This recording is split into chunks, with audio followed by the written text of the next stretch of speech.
Visiting Montreal, the American writer Mark Twain would have said that this is the first time I was ever in a city where you could not throw a brick without breaking a church window. Indeed, thinking about the history of Quebec since mid-19th century, it is impossible not to mention the role of the Catholic Church, which provided services in many areas, for instance, in the field of education. The situation in Quebec knew a dramatic shift during a period which is known as the Quiet Revolution. Since the mid-1960s, the Catholic Church has been marginalized and the part of Catholic in the global population has never ceased to decrease. For instance, if 83% of the Quebecers identified as Catholic in 2001, they were 74% in 2011 and only 53% in 2021. In a report released last October by StatCan, it was explained that in comparison with other provinces, Quebec had the lowest proportion of people participating in group religious activities at least once a month. Observing the recent trajectory of religion in Quebec, it appears that it perfectly illustrates what the sociology of religion identifies as a process of secularization. For instance, Brian Wilson, in the 1960s, defined the secularization as the decline of the social significance of religion in a society. And he adds some characteristics. For instance, the decay of religious institutions and the shift from religious to secular control of a variety of social activities and functions. The starting point of my research is a very simple question. If most of the Christian traditions and denominations are in the middle of a deep crisis, how can we explain that some local churches, most of them evangelicals, are flourishing in Quebec?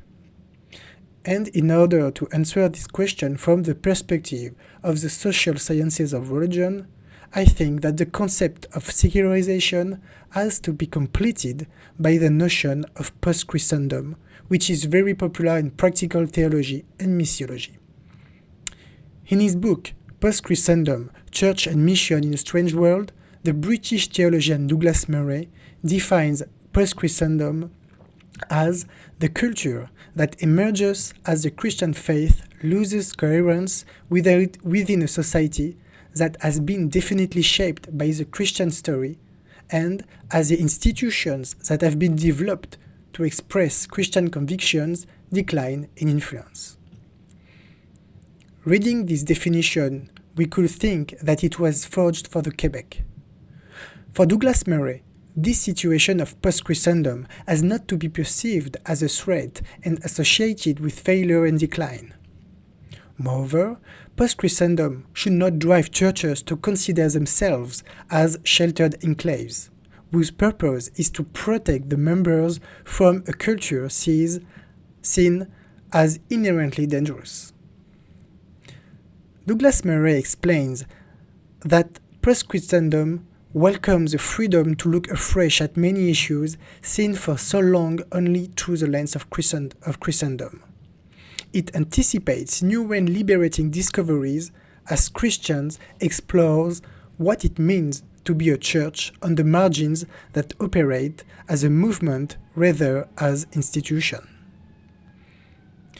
The research that André Gagné from Concordia University and I are conducting will probably not provide definitive explanation for flourishing congregations in Quebec. Nevertheless, it emphasizes how some evangelical churches are some laboratories of a 21st century Christianity in a secular society. The churches we are investigating draw their strength from the way they engage with the contemporary culture. It is particularly visible in 5 areas that are so strategic considering the context of post-Christendom. First, a non-denominational approach that speaks for people with various spiritual backgrounds, even people who have no idea what Christianity is, or who have prejudice toward Christian religious institutions. Secondly, a multicultural conception of the church. the diversity in the church is not only ethnic, but is spiritual and social. The church is a space in which people have to deal with diversity exactly the same way they do in their everyday life.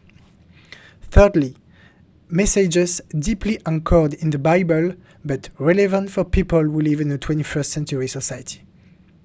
Fourthly, the use of contemporary worship music, which is a good illustration of a conception of the church which is not separated from the rest of the society.